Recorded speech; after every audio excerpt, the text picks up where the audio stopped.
কুয়াশায় কিন্তু train woollen. কখনো 3 থেকে 4 ঘন্টা, তো কখনো আবার 6 থেকে 8 ঘন্টা। তবে এমনটা তো হওয়ার কথা ছিল না। অন্তত ফগ পাস মেশিন বসিয়ে দাবি করেছিল রেল, কিন্তু শীত কুয়াশা পড়তেই যে কে সেই অবস্থা। দেখুন 1 মিনিটে। কুয়াশাতে ঘন্টার পর ঘন্টা ট্রেন লেট, অথচ এই ছবিটাই তো বদলাতে চেয়েছিল রেল। কোটি টাকা খরচে বসেছিল ফগ সেফটি মেশিন। রেলের দাবি ছিল সচল থাকবে ট্রেন, কুয়াশার ঘনত্ব বুঝে ট্রেনের গতি নিয়ন্ত্রণ করবে ফগ সেফটি মেশিন। কতক্ষণ লেট ছিল? দেশের 14টি রেল ডিভিশনে মোট 19,742টি ট্রেনে বসেছে ফগ সেফটি মেশিন। তারপরেও কেন হাল ফিরল না? রেল কর্তৃপক্ষের দাবি সতর্ক থাকতেই ট্রেনের গতি নিয়ন্ত্রণ, তাই সাধারণ সময়ের থেকে কিছুটা দেরিতে চলছে ট্রেন।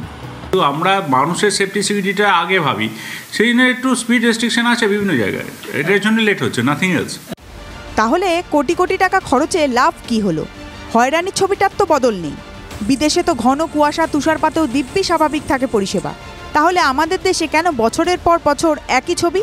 ভোগান্তি কাটাতে আদেও কবে কাজে আসবে প্রযুক্তি? প্রশ্ন যাত্রী মহলের। Sayanta Bhattacharya report, TV9 Bangla. নিম্নচাপের বৃষ্টির জেরে চাষেও ক্ষতি হচ্ছে। এর ক্ষতির আশঙ্কা তীব্রভাবে দেখা যাচ্ছে কৃষকদের মধ্যে। এর আগে নিম্নচাপের বৃষ্টিতে ক্ষতি আলু চাষের, আর ফের ক্ষতির আশঙ্কায় ভুগছেন কৃষকরা। দেখুন।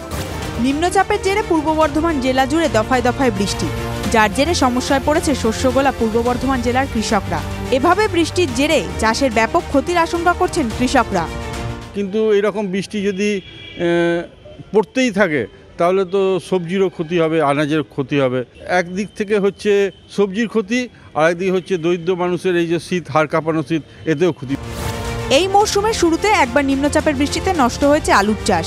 বহু কৃষক দ্বিতীয় দফায় আলুর চাষ করছেন।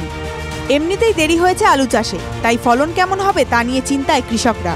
বৃষ্টি হচ্ছে, এদের চাষের খুব ক্ষতি হচ্ছে, বিশেষ করে আলু চাষে খুব ক্ষতি হচ্ছে। এইভাবে চললে আমরা কিভাবে চালাবো? এত ক্ষতি হচ্ছে যা চিন্তার অতীত। কয়েকদিন আগে নষ্ট হয়েছে, আবারও নষ্ট হওয়ার মুখে। এইভাবে চলতে থাকলে খুব মুশকিল। ফের নিম্নচাপের বৃষ্টি স্বাভাবিকভাবেই কৃষকদের চিন্তার কারণ হয়ে উঠেছে। পূর্ব বর্ধমান থেকে মনতোষ পোদ্দারের রিপোর্ট, TV9 বাংলা।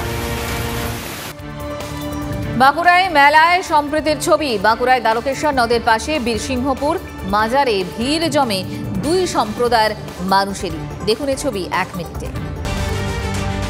এক অঙ্গে বহু রূপ, একটাই মাজার। কেউ পুজো দেন নারায়ণ রূপে, কেউ বা চাদর চড়ান পীর জ্ঞানে। বাঁকুড়ায় দ্বারকেশ্বর নদের পাশে বীরসিংহপুর মাজার ঘিরে সম্প্রীতির ছবি। ফি বছর 3রা মাঘ মাজার ঘিরে বসে মেলা। কথিত আছে আজ থেকে প্রায় 400 বছর আগে মুঘল আমলে বাঁকুড়ায় আসেন নির্গিন সাহা। অল্প সময়েই হিন্দু প্রধান ওই এলাকায় বিশেষ প্রসিদ্ধ হয়ে ওঠেন তিনি। ওই গ্রামেই নির্গিন সাহার মৃত্যু হলে সমাধিস্থলে মাজার গড়ে ওঠে। দেবালয় হিসেবে পুজো দিতে আসেন হিন্দুরাও। আমাদেরকে হিন্দুরা নিমন্ত্রণ করে, সম্প্রীতি একবারই মানে আমাদের কোনো ভেদাভেদ নেই। এই মেলায় আমরা সবাই আসি, মিলন মেলা।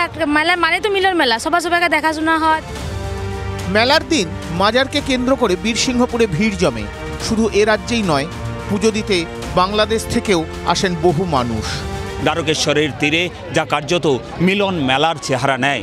বাঁকুড়া বীরসিংহপুর থেকে ক্যামেরায় বোধন কর্মকারের সঙ্গে হীরক মুখার্জি, TV9 বাংলা।